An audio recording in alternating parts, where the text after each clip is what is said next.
আসসালামু আলাইকুম। Welcome to Snigdha and Lata's kitchen.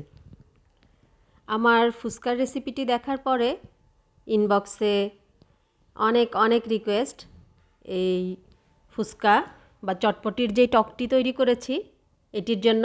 তো আজকে আপনাদের জন্য থাকছে সেই রিকোয়েস্টের টকের রেসিপিটি। খুব সহজেই আপনাদেরকে দেখিয়ে দিব। ফুচকা বা চটপটির টক তৈরিতে প্রথমেই আমি এখানে নিয়ে নিয়েছি তেঁতুল।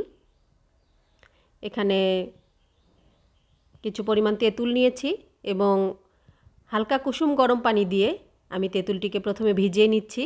আপনাদের সাথে একটি টিপস শেয়ার করছি।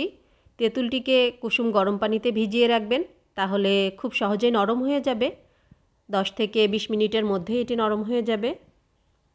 দেখুন 20 মিনিট পর তেঁতুলটি নরম হয়ে কেমন হয়ে গেছে।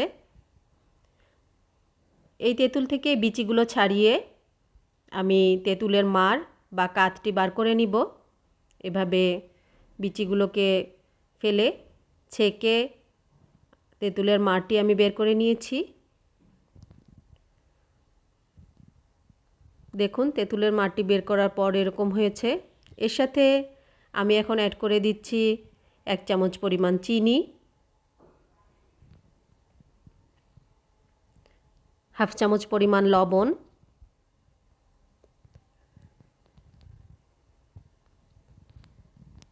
এর সাথে অ্যাড করব চটপটির যে মশলাটি আছে সেই রাঁধুনি চটপটির মশলা আমি এখানে ব্যবহার করছি।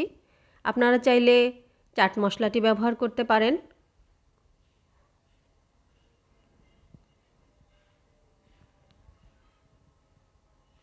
1 চামচ চটপটি মশলা,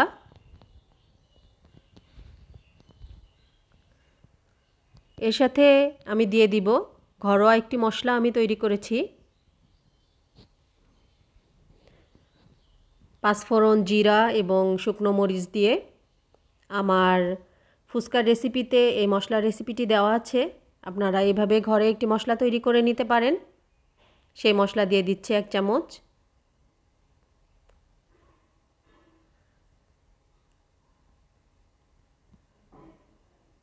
মশলাটি শুকনো তাওয়ার মধ্যে ঢেলে তারপরে একটি মিক্সার ব্লেন্ডারে আমি ব্লেন্ড করে নিয়েছি। সেই মশলায় 1 চামচ দিয়ে দিচ্ছি এখানে টকের সাথে।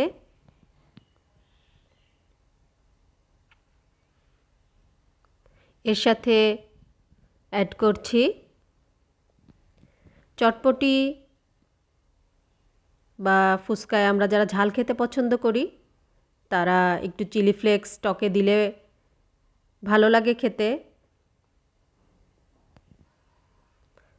আর এর সাথে অ্যাড করছি আমরা চটপটি বা ফুচকা যখন তৈরি করি যেই ডাবলি বুটটা সিদ্ধ করে নেই 1 চামচ পরিমাণ, সেই বুটটি আমি সিদ্ধ বুটটি নিয়ে নিয়েছি।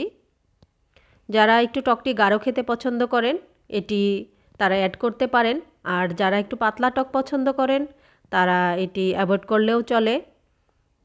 সবগুলো উপকরণ একসাথে খুব ভালোভাবে মিশিয়ে নিচ্ছি। যদি মেশানোর পর টকটি একটু গাঢ় মনে হয় তাহলে পানি দিয়ে একটু পাতলা করে নেবেন, আর যদি গাঢ় পছন্দ করেন তাহলে এভাবে গাঢ় টকটি খাওয়া যাবে। সবগুলো উপকরণ একটি চামচের সাহায্যে নেড়ে নেড়ে টকটি মিশিয়ে নিচ্ছি আমি।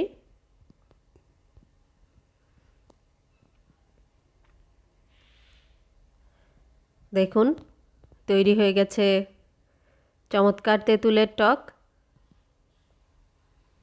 আপনারা যখন বাসায় ফুচকা বা চটপটি তৈরি করেন তখন রাস্তার মামাদের মতোই এভাবে টকটিও তৈরি করে নিতে পারেন খুব সহজেই। তাহলে ফুচকা এবং চটপটির স্বাদ দ্বিগুণ হয়ে যাবে এবং খেতেও খুবই চমৎকার লাগবে।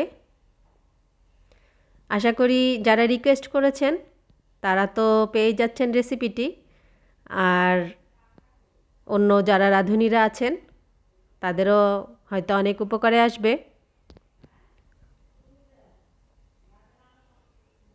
আমাদের রেসিপিগুলো আপনাদের কাছে কেমন লাগে কমেন্ট বক্সে জানাবেন। আপনাদের কাছ থেকে অনেক সাড়া পাচ্ছি, খুবই ভালো লাগে। রেসিপি ভালো লাগলে লাইক ফলো কমেন্ট দিয়ে পাশে থাকবেন। সবাই সুস্থ থাকবেন, ভালো থাকবেন। আপনাদের সবার সুস্বাস্থ্য কামনা করছি। দেখা হবে নতুন কোনো রেসিপিতে। খুব শীঘ্রই আপনাদের সামনে হাজির হয়ে যাব। তো আজকে এই পর্যন্তই, বিদায় নিচ্ছি। আল্লাহ হাফেজ।